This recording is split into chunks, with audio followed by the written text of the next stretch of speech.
Hello, hello, hello. How we see, Mike? Thank you. Somebody's got some good juice today. Well, guys, as always, appreciate you guys taking the time to come out on these Mondays as we get ready to take on Washington State this weekend. But just in regards to Saturday night, first off, once again, thank you, Bronco Nation, for showing up, showing out. When we took that field Saturday night, I mean, it was evident. Bronco Nation was there, and this was told to me after the game, which I agree with. Bronco Nation just doesn't come to games; they are in the game, which are two very different situations. It was an awesome atmosphere, and we're going to need every single bit of that this weekend. Sold out game. Going to need the fans to come early, stay the whole time, be loud, and be everything that I know they're going to be. Shout out to JD, Cody, the whole department, because that is an amazing event for the community to come to. So fired up for this weekend. Proud of our guys finding a way to win on Saturday. A lot of guys did some, good things and kept growing because, like we've talked about a lot before, to me, regardless what a score is, the score is irrelevant to me. It's all about what do we learn, where are we growing to?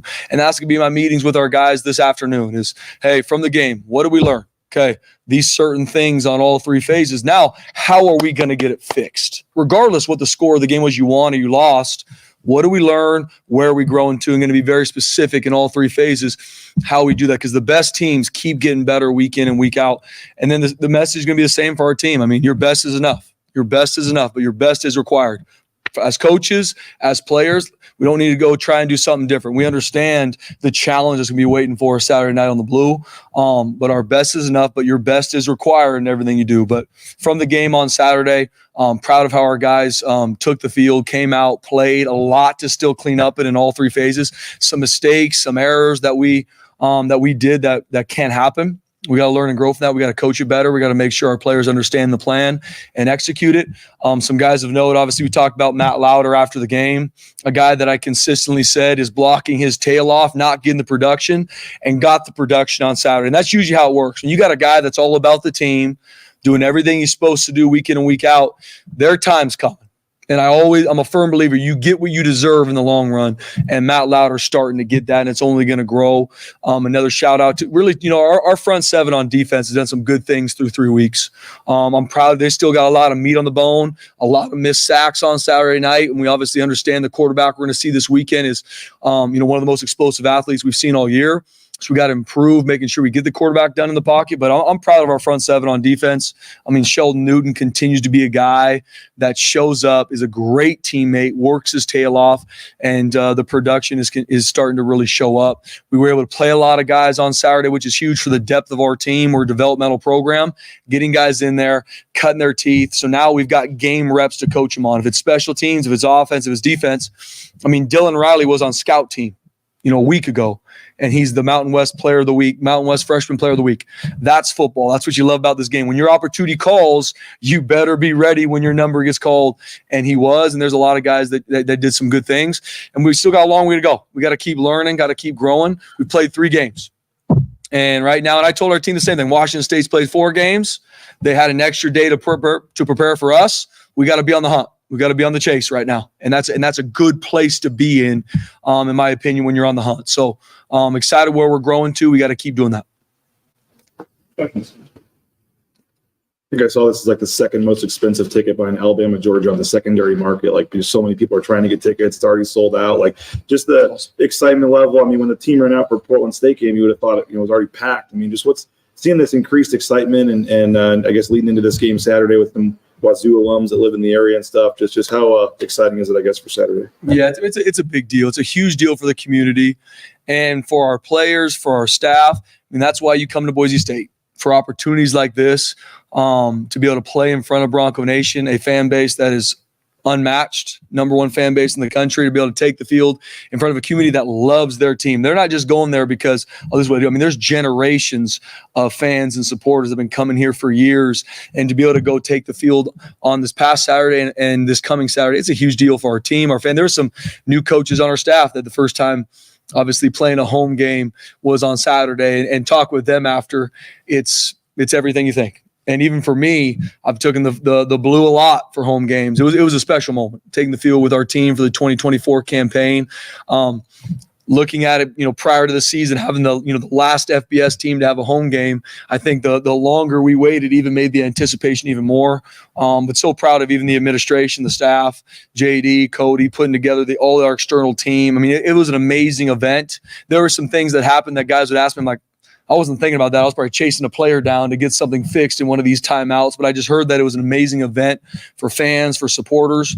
And we're going to, once again, going to need Bronco Nation in a major way this Saturday night. But that's the phenomenal place about Boise State.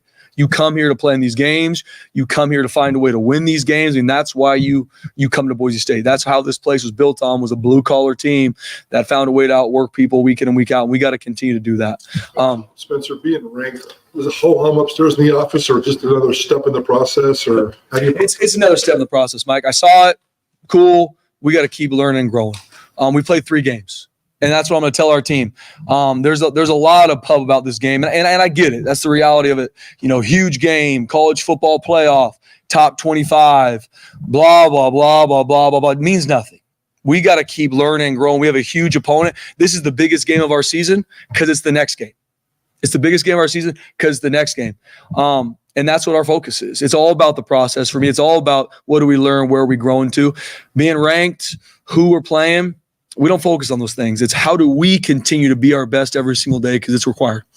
Washington State's a team, that you guys about to become a conference rival for you guys. It's one of the closest geographic schools to you, FBS wise. What's it going to mean for you to have a regional rivalry like this? It's going to be huge. I mean, having a regional rival, like I've talked about before, I believe that every team we play at Boise State is a rival because we know we're going to get their absolute best. But I think the world of Washington State, I know a bunch of their coaches, obviously, Jeff Schmedding, Frank Miley, we coached together for a long time, 2 of the best coaches I know, but also 2 of some of the best men that I know too. So I know they're going to be very well coached coming in here on all 3 phases, offense, defense, special teams. And so we got to be ready for the challenge. But I think very highly of their staff, their players, who they recruit. We recruit a similar type kid, that blue collar kid that loves football. And we know that's what we're going to see Saturday night. So it's going to be awesome for the future. We got to focus on the here and now. And right now they're our next game and we got to be ready. Just while talking about coaches or whatever, have you ever met Jake Dicker? And have you seen any similarities with your guys' approach? I know you have your differences, but he is very about loving his players and the passion as well. So have you ever met him, and what do you think of his approach? Yeah, I've met Jake Dicker a couple times. We've talked on the phone. I think the world of Jake Dicker. I mean, he's done a great job at Wazoo. I loved what he did even defensively when he was a defensive coordinator. We talked a lot about defense prior to. We've talked about different head coaching things over the years. Whenever you even talking with Coach Schmedding and Frank and some of these guys, when you're about to step into an offseason, when you're going to play each other, it's almost like a joke of like, man, we used to talk a lot of ball. I used to talk about some things, but we can't after we play each other. But like I said, I make no bones about it. I mean, they got a great staff. I mean, Coach Dicker's done a great job putting that staff together. I know he coaches those players hard, but he loves them even harder, which I'm a firm believer in. And I know he's got the staff on O&D that are going to create a lot of issues for us, and we got to be ready. But it's going to be awesome to see those guys. I'm going to see them pregame, give them hugs, love them up, because I do think very highly of them, not only just as coaches, but how they treat the players, how they do this the right way. And I believe in what they do. Now, for us, we know the challenge that's waiting for us. But I believe in our staff. I believe we have the best staff in the country. And we got to go earn the right to go win on Saturday, just like they're going to try to do. And our best is enough. But from every person in our building, your best is required in everything you do. And that's my message that I say to the media, the same message I tell our players. It's not on Saturday night. Anybody's going to be motivated when they run out of that tunnel and they see Bronco Nation cheering. That's easy. That doesn't make you an elite competitor that you want to play that game. How is our team going to do in the Monday night walkthrough tonight? That's when I need your best. I'm going to let them cut it loose on Saturday night. Let's go have fun because the work's done. But we got to earn the right with our work and what we do and everything through the whole week. So that's going to be the challenge. With John Mateer, how would you rank his playmaker, status as playmaker, and then how much of what he does comes off script or improvising, I guess? Yeah, first off, offensively, what they do offensively puts you in a lot of conflict. They use every 53 1/3 of the field. They've got explosive receivers all over the place. They got a really good O-line. But John Mateer makes that whole thing go. He's about 220 pounds. He's one of the fastest players on the field, regardless of what position they play. He's a matchup issue. He makes all the throws. Done a lot of research on him the past really 24 hours, and even during the bye week did some research on him. And he just seems like a guy that you'd love to play with. A blue collar captain, a guy that's going to find a way to will his team to win. He will run. They will do design runs. They'll do some runs, to your point, Joe, that the pocket breaks down and he's out in the open field, which is also a nightmare. So I think very highly of John Mateer. I love his mentality. I love a quarterback that's going to find a way to make plays, even if the play breaks down. That's him. He's going to be an absolute he's a pivotal part of not only their offense, he's a pivotal part of their whole team. He can put the team on their back. Obviously, what they did to even finish the San Jose State game and go win, what he did at Washington. They're undefeated for a reason. They played some really good opponents. They're undefeated for a reason. They're coming in here hot. They're well coached. They got really good players. We got a huge challenge coming to the Blue on Saturday night. Dylan Riley, he was the guy that you guys kept talking about, but he was just so far behind the other guys in terms of not having a role. And now to see what he did in the game, and not sure if you can touch on Sire, but just do you expect Dylan to be a part of things moving forward here? Yeah, Dylan earned the right. What did he put on film? A week ago on Monday nights, we do a developmental scrimmage, and he was scoring touchdowns in the developmental scrimmage. And then the week prior, he was looking at a scout card and seeing how he was able to learn, grow, develop. And when we win the game, I don't have his stats off the top of my head, but 6 carries for almost 100 yards. You can see the kind of juice he has. He's a track kid, but a guy that's up here studying with Coach J-Mo all the time. Coach J-Mo does a great job with those RBs, and seeing him come on the scene and go. He's gonna get his time now because he's earned it. He's deserved the right to get more reps. We'll see what happens with Cy. Our doctors looked at it Sunday, and we're going to go through this week in practice, see how he feels, and make a game time decision. Pass pro, Dylan Riley. If he does get in that situation, where's the confidence there? I know sometimes freshmen, certainly true freshmen, who didn't show up in January might have a longer way to go in terms of pass. Yeah, pass protection. Especially we do a lot of different protections, but I know he's been meeting with Coach J-Mo on it. Even when he was on scout team, even when he was not involved in the game plan, it was helping him learn and grow in some of these protections and the schematics we use offensively. So he's going to have to do a great job this week and how he performs in practice with some of these things, Johnny. But knowing him as a kid, he's going to do that. You touched a little bit on Saturday, but Tyler Crow, obviously first touchdown since 2021. He's in the past few years, he's been the team guy wanting to do whatever the team needs him to do. So to get him that opportunity, what's that mean for you, and what's that say about kind of the role he's played for you guys? Yeah, Tyler Crow as a senior, a local kid how he leads himself and how he helps lead his teammates with his actions, how he works. Through all winter conditioning, spring ball, summer training, he's a guy that absolutely works his tail off. And so he's earned the trust and respect of his teammates because of his actions. And so when you see him go score that touchdown Saturday night, our sideline erupted because they see him put all the work in. They see him do all the things our team needs to do, and see him get that moment was awesome. And he's a guy that does a lot for us on special teams, and we need him to continue to grow in his role in special teams because we need it. We need to take a big step in special teams this week. To catch a pass from Max. I know they both went to Skyview. I'm not sure if they went to Skyview at the same time, but just how cool of a moment was that? Yeah, I think Tyler Crow's 5 years older than Max or something like that. Yeah. Might be off on that, but I think they're different situations. But it was awesome. We were to play a lot of guys on Saturday night, which is huge, not just so that guys get in there and can run around and get reps. We are a developmental program. We need to get guys out there, get game reps, because we're going to use those to coach every player on our team, but especially some of our young guys that hadn't got a lot of reps prior to this point. Back to Washington State, it looks like they've got a number of receivers that are really, really good. Mm-hmm. What's the challenge of defending somebody that has 4 receivers they can put out there to all of them? Yeah, speaking to Washington State offense, they're one of the top 5 offenses in the country for a reason. Undefeated. They put up tons of yards, tons of points on everybody they play. They played some good defenses too. And they've got weapons all over the place. Schematically, they put you in a lot of conflict, a lot of different RPOs, a lot of different looks. And once again, the guy that makes it all go is John Mateer. Number 10 is where that whole thing runs through. He does a great job with his reads. He understands what a defense is showing him pre-snap and post-snap. And if it's not there, the biggest play you got to defend is him also taking off. But he's got weapons all over the place. He can step up in the pocket, make a guy miss, be on the run, and throw an absolute dart to the far hash, which is very uncommon. And, he's extremely talented, and he's a big-time leader for their team. So we got our work cut out for us. Going back to just how Tiger was tackled on that play, should that have been a personal foul for kind of like that, almost that dead body weight type of tackle? And then kind of seen later on Action's last carry, that same guy almost put him in a very similar position. And if Action didn't sit far, I don't know, coincidentally, that was Action's last carry too. But yeah, it's a tackle that is a penalty in the NFL. It's not a penalty in college. So horse collar, you have to be pulled backwards for it to be called a personal foul. That particular tackle, some people have heard it called the hip tuck or whatever it's going to be called. It's not illegal in college. It puts the ball carriers in some, very bad situations. So we'll see what happens in regards to the ruling. But right now, it's not a penalty. But it does put the players in a bad situation. Coach, what do you see of your offense after 3 games? You look at the big picture of you had high hopes and confidence coming into this season, but it's top 10 in many categories. So just your overall look at this offense. Yeah. I mean, Coach Koetter and our offensive staff, they do a great job. And I believe without question, we have the best staff in the country.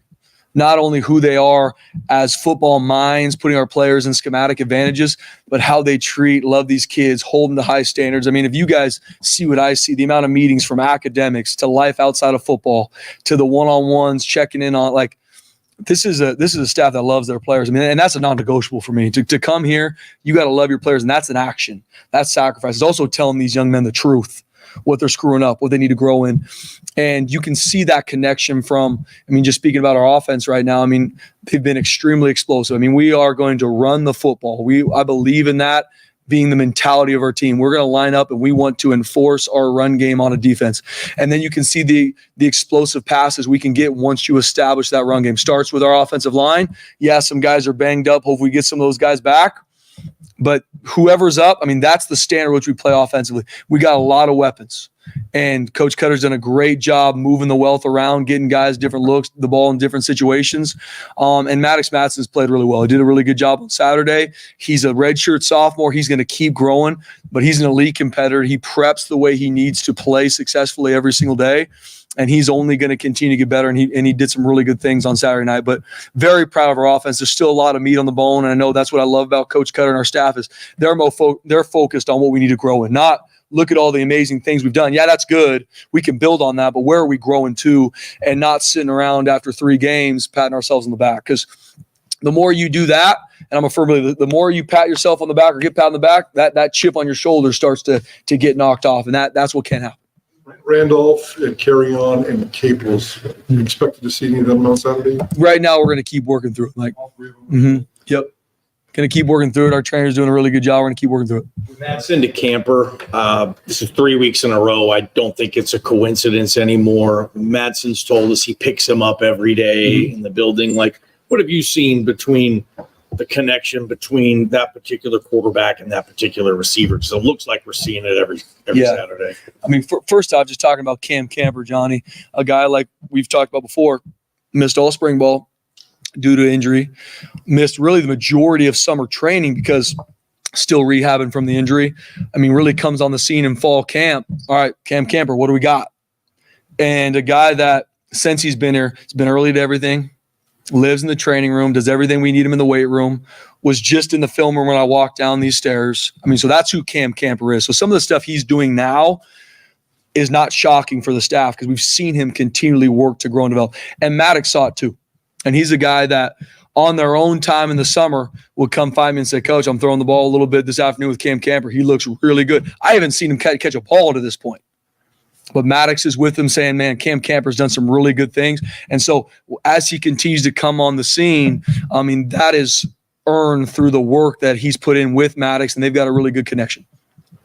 On Sheldon Newton's sack, have you seen a more dominant by any of your players this year? I'm going to have to probably say no to that, Jay. It is an absolute war daddy play by Sheldon Newton, and I can't be more happier for him. Reason I can't be more happier for him was, one, it's a big play, 3rd down sack, awesome. Bull rush worked perfectly. But just looking at who Sheldon is now to when he got to Boise State, his development in all phases, he deserves all of it. He deserves all of it. And that's why he asked me, and I've talked to him, he asked to be jersey number 9 last year. I said, nope, you got to go earn it. You got to go earn it. And he did. He didn't, oh, well, I wish. No. He's a guy that gets coached hard, and earns all the credit he's getting. He earns it. He's going to earn it this week in practice. It's who he is, how he got his body to where it is now. And he's going to be continue to be a matchup issue for offensive lines because he earns it every single day. But it was an impressive clip. I'll be showing the guys that tonight. I promise you that. That was one of the offseason storylines, like getting more pressure on the quarterback. And you guys are tied, for first in the nation with 4 sacks a game. How have you felt, in terms of the pressure you guys are getting? Yeah, Coach Chins, Coach Frazier, working through the pressure package every week. They've done a great job. But more importantly, it's a testament to our players. Really, buying into what we're going to do, buying into the fact that, hey, to play good defense, you have to pressure and confuse these quarterbacks. John Mateer this weekend is going to be no different. If we let him sit back and have all day to throw, we got to have a lot of switch ups from drop 8 to pressure to different looks to throw them off. But we got to find a way to create some pressure on these quarterbacks. And our front seven's done a really good job. Now we got a lot more meat on the bone. We missed a bunch of sacks on Saturday, just missing tackles. We know it's going to be even harder against John Mateer this weekend, so we got to grow in that. But proud of where we're at right now. And pressure confuse the quarterback's huge. Now we still got a lot of things we got to clean up from a coverage aspect. And we can. We've got the guys to do it. We've got a great staff. And so there's a lot of things when you leave a game that, yes, maybe it went okay in a game because the quarterback was sacked, but there was an open receiver. That's a bust in communication. That's a bust in coverage, or vice versa. Hey, coverage really good, but this pressure pattern's off or this rush is off, so that's why the quarterback gets out. So that's a beautiful part of defense. It's got to be 11 guys working together. It's the front and the back end working together. And so the sacks we're getting, yes, is a testament to the guys rushing, but on those sacks, more times than not, there's nowhere to go with the ball too, which is huge. Along those lines, how nice is it to get from so many different people? I think Andrew has 1 or 2. I think Ahmed has 2, but I think no one else on the team has more than 1. So you guys are spreading those sacks around. Yeah, and that's a beautiful. When you create a blitz pattern or a pressure, could be from a 3-man rush, 4-man rush, 5-man rush, 6-man rush. You don't know who's going to be the one that's going to win their one-on-one and go get it. And so it's cool to see a lot of different guys involved in the stats. How about Malachi? 2 drives, 2 touchdowns. How did he grade out? More importantly, how psychologically uplifting is that for a guy who hasn't played football in 22 months? Yeah, it was huge to get Malachi in the game, get him some reps. Obviously, just like anything, there's some things he did good. There's some things some throws, some decisions he made that we need him to grow in. But it's the only way to learn is to continue to get reps from practice that you earn. But then when we can get our players in these games, especially Malachi, he hasn't played in a game in a while, getting him out there, having him feel what it feels like to get calls from the sideline, coach to player communication when everything's going on. He did some really good things, some things that I know he needs to continue to grow in, a couple throws, a couple decisions, but he did some good stuff. It was huge to get him out there and get those reps, Mike. On kickoff, it looks like you guys tried something new, squib kicks, new personnel. What do you guys think of how you guys handle kickoff? And then does Marco Notriani, kind of provide for you on special teams? First off, Marco, and not to jump ahead, but Marco is going to be the special teams player of the week for us, and he deserves it. This is a guy that's a starter on defense, and what happened in Oregon, we had to learn a lot from, right? Every game is what did you learn, where you're growing to. The 2 explosive returns we had on versus our punt team and our kickoff team hurt us, and we got to learn and grow from that. We had guys right there to make tackles and didn't. That's a problem. And Marco stepped up and said, put me on those teams. Let me be the guy that goes down there and does it. And he did. And so I'm going to use that as a testament for our team is that's a Boise State football player. Not pointing the finger. It's easy to find problems. Anybody can look at our team and find the problem. Who's the problem solvers? Who's the guys like, enough of that. Help, call on me. Let me do it. And that's Marco. And so proud of him, but especially in our cover phases, in our kickoff and our punt, we're improving, but we got to be better. We got to be better from a specialist standpoint too. James did a couple crazy things on Saturday that worked out, but he's got to be better. He knows that. He's got all the talent in the world. He's got to be better. He knows that. We got to find a way to continue to work to kick the ball 8 yards deep in the end zone. Taryn can. Now we got to be able to do it consistently. Then when the ball gets taken out from a kickoff standpoint, we've got to keep leverage and we got to make sure everybody does their job. And that right now is too inconsistent. We got to be more consistent on both of our cover units. And right now that's where we're at from a special team standpoint. We got to find a way to change the game in our favor on special teams, not let it be changed in a negative way. And like I said, Coach Collins does a phenomenal job. we all got to be better. Me, our team, and we got to have guys step up that maybe to this point haven't had a huge role in special teams. They're going to need to going forward. And so we constantly are looking at our special teams depth chart to see, are we putting everybody in the situation they need to? Because we need guys to go out there that can make plays, not just be a number. Another guy that could probably be overlooked. Troy Wilkie, I think he committed here as a walk-on DB, and then he went to running back, and then he was playing wide receiver. And now he's apparently maybe back at running back for the time being. Special teams guy, you call Marco a problem solver. How much that would do the problem solver for you? Yeah, Troy Wilkie's doing some really good things. I mean, and we're going to need him to continue to work, to keep growing in how he plays special teams, because he can do it. I mean, he's got the speed, he's got the skill set, and he's got the want to. He's got the drive.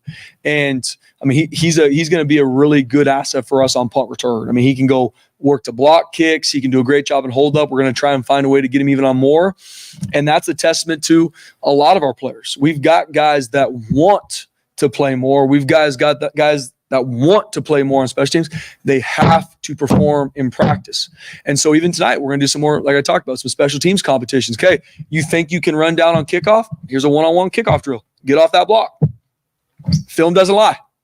Don't be angry that you're not playing. Put it on film tonight. And we got to do that with every single phase, OD special teams, because for me, everything is earned, and it's earned in practice. Not because, trust me, coach, I did it in high school. Trust me, I did it.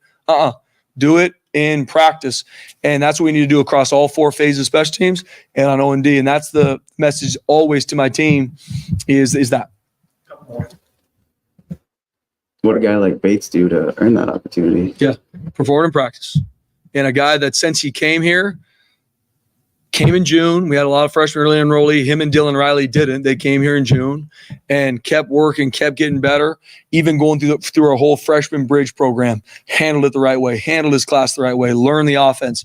And he's a matchup issue now. I mean, Cam Bates, one of the fastest guys in the entire field, regardless who we're playing, and his role is going to continue to increase. How good does your vision have to be to make the cut he made across the field like that?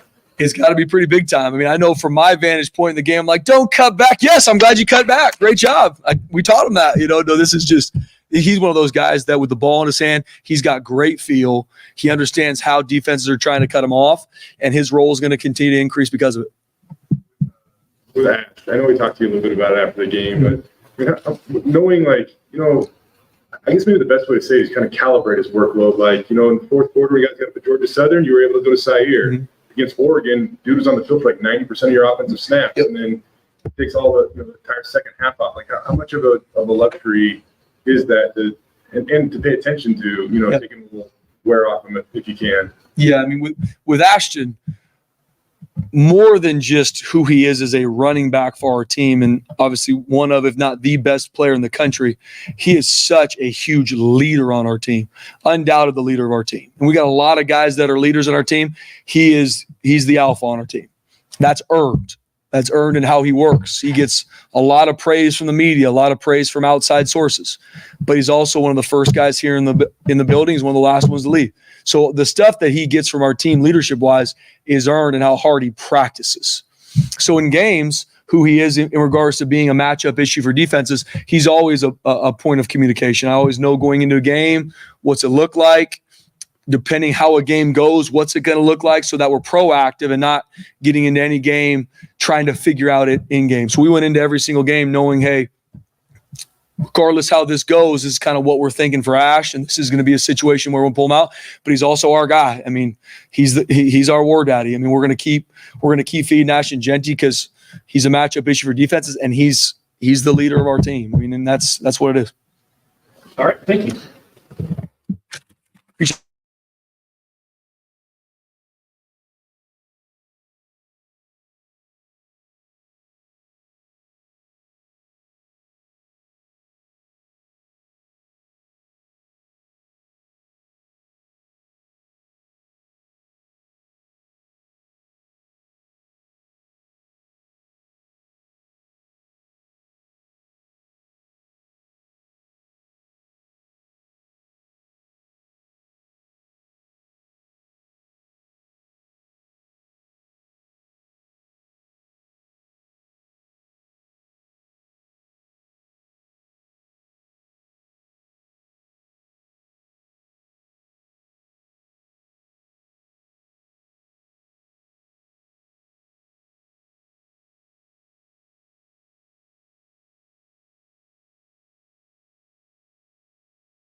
The connection, Maddox to Camper, 3 straight games, coach. Feels like they got a good rapport. He talked about picking him up every morning, spending a lot of time with him.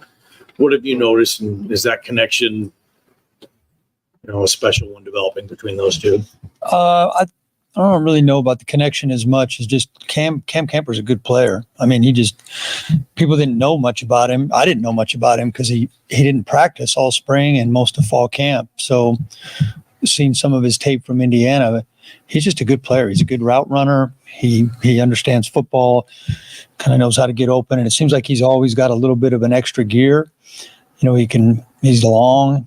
And when Mad Dog threw that deep ball the other night, I thought it was overthrown when it first left his hand. So he's got a good feel for being able to get under it.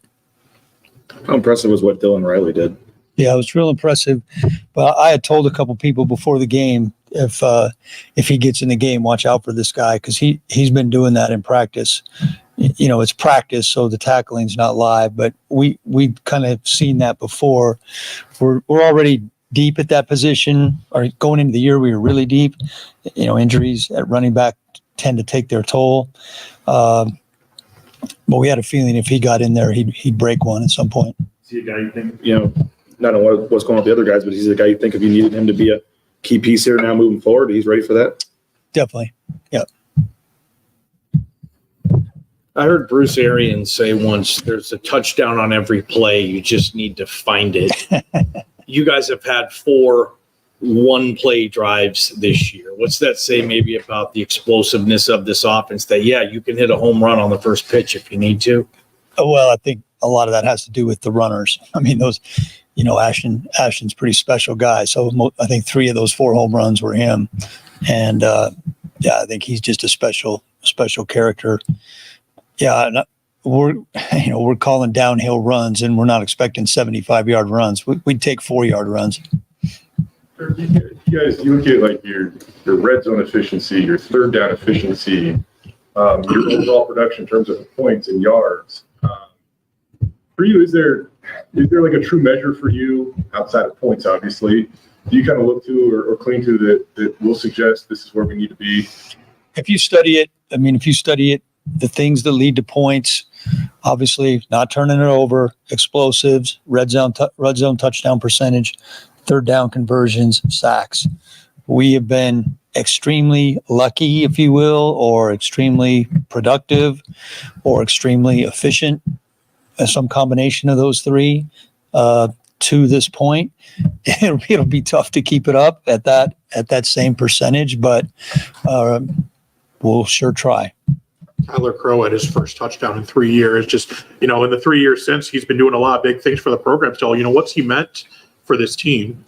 Yeah, T. Crow is just one of the guys that this program was built on. He's a blue collar Idaho kid who wanted to always play here, does exactly what he's supposed to do, tries to do everything right, can play and fill a lot of different roles, always there when you need him. And, it was cool to see him get a chance to touch the ball a little bit more. He did a nice job. With Cameron Bates, you guys, obviously that's probably the top of your call sheet to get that one in, but talking with Spence after the game, joking around, like, oh no, he's necessarily supposed to cut it back there, but he does, and he scored. I mean, Yeah. What do you think of him just going and making a play there? Yeah. Well, he's got really good speed, and he can change directions fast. Yeah, he was not supposed to take it all the way back across the green like that, but it worked out pretty good. We've been working on that for a couple weeks, and didn't really know it was going to happen. The third play of the game, we had it as a high red zone call. Didn't know it was going to happen that quick, and it just came off the board quick, and that was kind of fell into it. But it was a really nice play by him and well blocked. That was another example. I know Matt Lauder, we've been saying how well he's blocking. He had the key lead block on that play as well. He killed that guy at the end. But what about him as getting involved in the passing game? I mean, was that intentional there, Dirk? It definitely was intentional, because we've just been missing him. We'd been missing him the first 2 games. Like we had some stuff. We sort of try to design things for different guys, and we just been missing him. We hadn't been connected with him in those first 2 games. So we had 2 or 3 things designed where we were we were going to try to get him to get some touches early.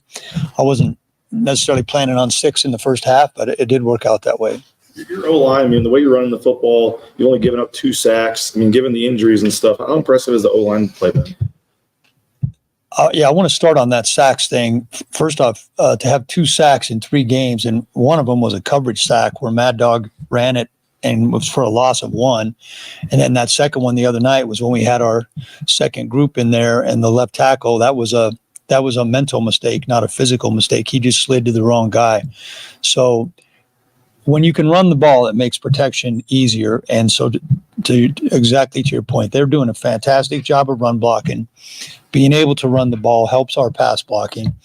And those guys, considering we have 2 very experienced starters not playing right now, it's a testament to how hard they work and the job Coach Keen's doing with them. Small sample size, but how did Malachi grade out for you? Well, I'm not going to give you the number, but all 3 quarterbacks, all 3 quarterbacks were efficient in what they did. I mean, it was great to get Malachi in there. It was great to get all of our second team and a lot of third team guys in the game. There's nothing better than having a chance to get those guys in a real game.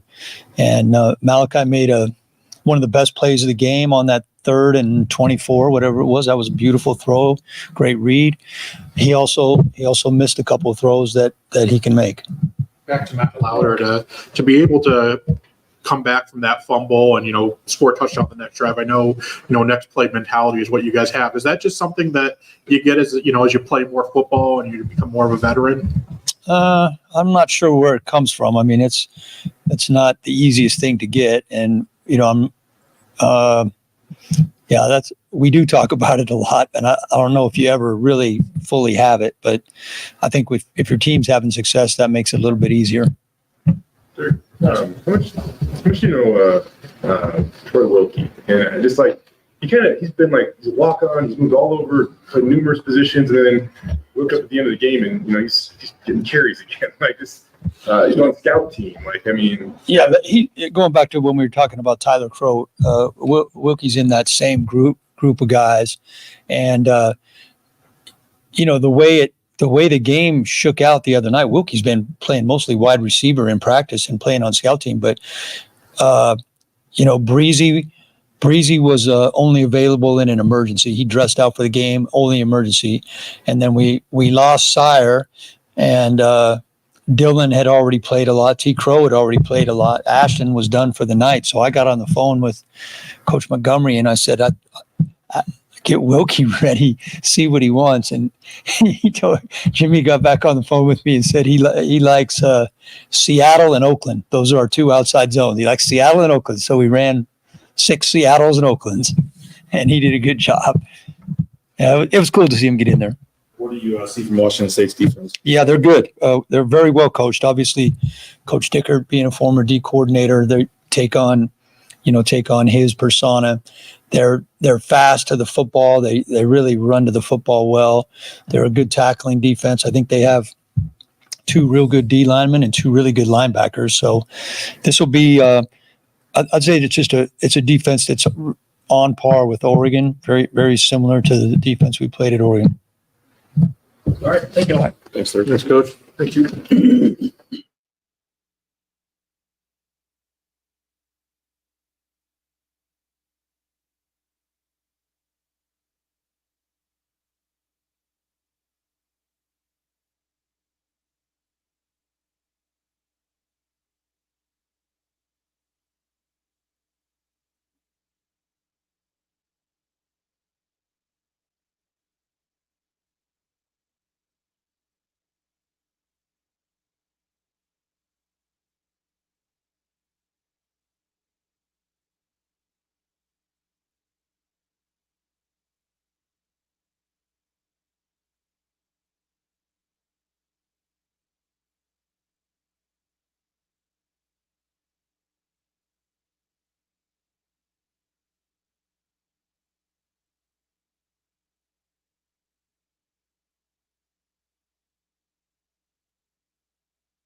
All right, good. How you doing, Eric? Good, coach. Doing great. Hey, how's your wife? How's your kids? Good. Obviously, you guys have faced a lot of mobile quarterbacks this year, but just what does John Mateer bring, and just how much more challenging is he to cover? Yeah, I mean, we had a mobile quarterback last week. I think Mateer's on his own level right now. I mean, I don't know what he is. He's top 5 rushing in the country, I believe. He's rushed for a ton of yards on not as many carries as you want somebody to have for having that many yards. So he's turned runs into explosives, design QB runs. He's also got a lot of yards rushing when the pocket breaks down or the coverage is really good, and he's able to find some scramble lanes. So a lot of difficulties, always trying to get enough people in the box to stop those design QB runs, and then finding a way to either keep him in the pocket or have somebody on him during the pass game.